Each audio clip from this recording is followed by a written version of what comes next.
So yesterday we spoke to, we spoke to a couple of different people, but at one point we spoke to Desiree McGraw. She's a Liberal MNA for NDG, and there have been some attacks in that area. NDG, Côte de Neige, citizens, obviously, and we found this out during the interview, have been calling her, asking her, telling her they're scared. They don't know what to do. They're not seeing necessarily a whole lot of action by police, not lately anyway.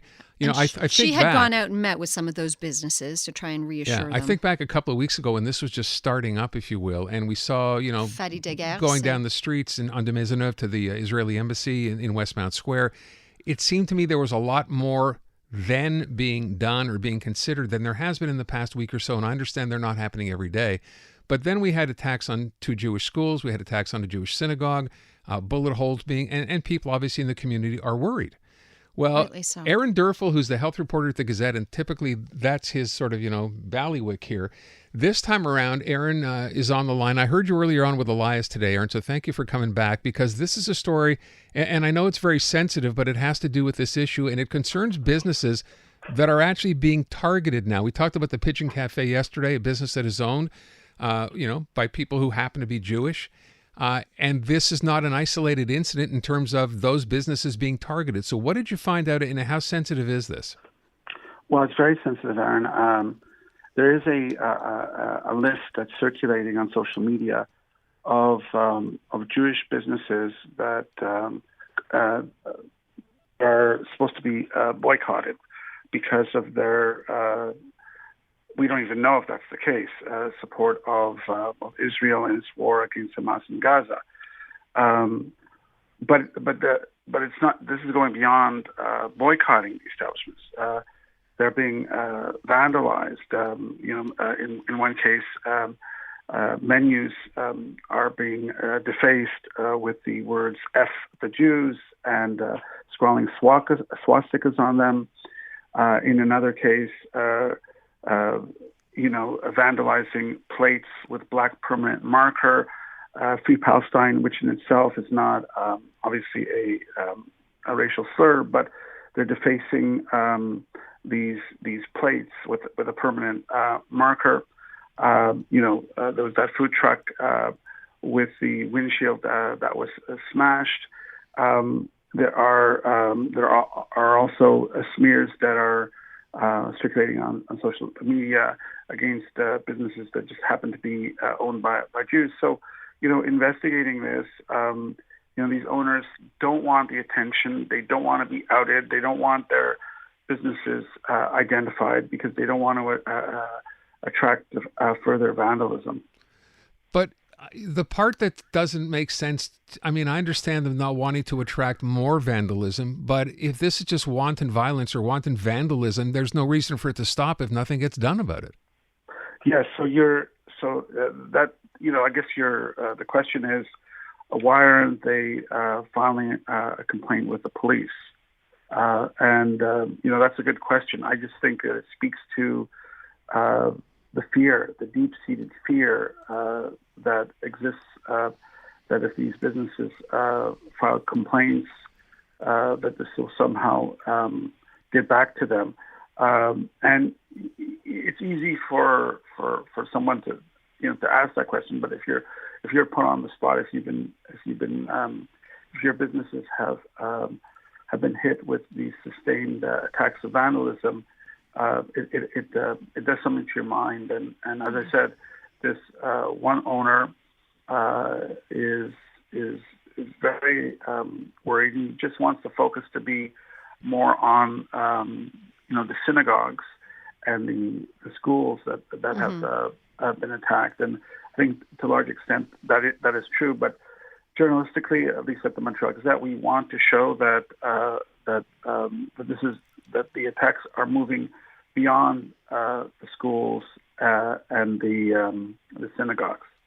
That it is with businesses as well. I'm thinking back to before Fadi Deguerre, the chief of Montreal Police, left on his extended vacation. He said that Jewish people shouldn't feel worried, that the community should feel safe. And I remember, shortly thereafter, many members of the community speaking up and saying, yes, we feel like the SPVM is doing a good job. We feel protected. Fadi Deguerre's been gone a while now. He's not coming back till the end of the month. Vincent Richer, I think, is the name of the deputy chief. We haven't heard anything from him. Are you hearing that same message from the community, Aaron, that they still feel protected and safe? Well, the one of the schools, one of the yeshivas that was hit for a second time over the weekend, they're calling for more security. There have been calls for off-duty armed police guards, which will require government authorization. There's this report that the latest report that the Sylvan Adams, or the so-called Jewish Y, in Snowdon, next to the Montreal Holocaust Museum, that there was an attempted break-in. Now, whether that's related or not, that remains to be seen. But it just, again, it speaks to the, understandably under the circumstances, this heightened paranoia. So my question would be, if this is happening on social media, and I understand the Gazette's been very careful, I think you mentioned this as well, about pointing fingers or naming names. If you know where it's coming from and someone is trying to promote violence or vandalism, that's a criminal offense at that point. Is nothing happening with respect to that? Okay, well, that's a really good question, Aaron. These users on social media, like on TikTok, they're using anonymous handles. So it's very hard to track that down. I've tried to do it, and it's hard when you have these just made-up names. But I looked at the exchange and referring to the business is disgusting. And I think what your listeners should understand is an assumption is being made that these business owners are somehow militant Zionists or really advocating for Israel. They're not. They just happen to be Jewish. So this is what gives rise to the concern that this, apart from like the stated comment earlier that slur F the Jews, that underneath this there's a current of rank anti-Semitism. Yeah. Look, again, we're going to be talking later to you. And one of the other questions being raised is Montreal has a commissioner on racism and systemic discrimination, and she has said absolutely nothing publicly about any of this, while privately taking, it would seem, a pro-Palestinian position. That's an excellent point that you're raising, Aaron. I mean, one of the things, one of my colleagues, Jason Magder, he wrote about the so-called hostage posters that have been taken down. Pro-Israel supporters have been putting up these posters of hostages that are of Israelis and even non-Israelis are being held hostage by Hamas. In Hampstead, there's a bylaw that expressly forbids taking them down. But in the borough of Copenhagen, NDG, the order has been it's city workers that are taking them down because this is an apparent violation of a bylaw on posters, even though you can see on some telephone poles, missing cat posters from 8 or 9 months ago. Look, I don't know. I mean, it's scary enough to see that this is actually happening here, of all places. And I say that because, this is a multicultural city, if you will. And I know tempers, anger is running high. But at some point, when people start getting scared, and to Natasha's point about Fadi Deguerre saying a week or two ago that everything is okay, he's absent. We need to be hearing from him, and if not him, then something the from deputy. the police, because it's not being addressed. I have one last question to ask, Aaron, just really quickly, and I don't know if you can answer it. For people hearing this who say and realize this is completely unwarranted and want to support these establishments, is there a way for them to do that? Again, I can't really answer that question because I'll have to reveal the list of the establishments, and again, I don't want to aid and abet in the vandalism. Sure.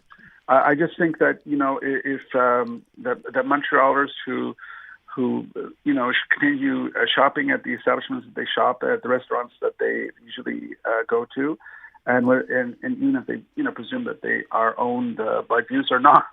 I think it would be good for our economy. But right now, there's a lot of fear in the air and a lot of paranoia, and I'm worried that things might get worse before they get better. And on that note, Aaron, I thank you for your time. Appreciate the work as well.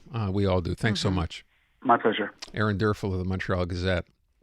Odd situation to be in, right? Where you can't say, go support this restaurant because it's being attacked or targeted, because you don't want to necessarily let anybody know what those restaurants are for the wrong reasons. You have to listen to them. The establishment owners are saying, no, I don't want to publicize for fear of future events. Man, we live in weird times.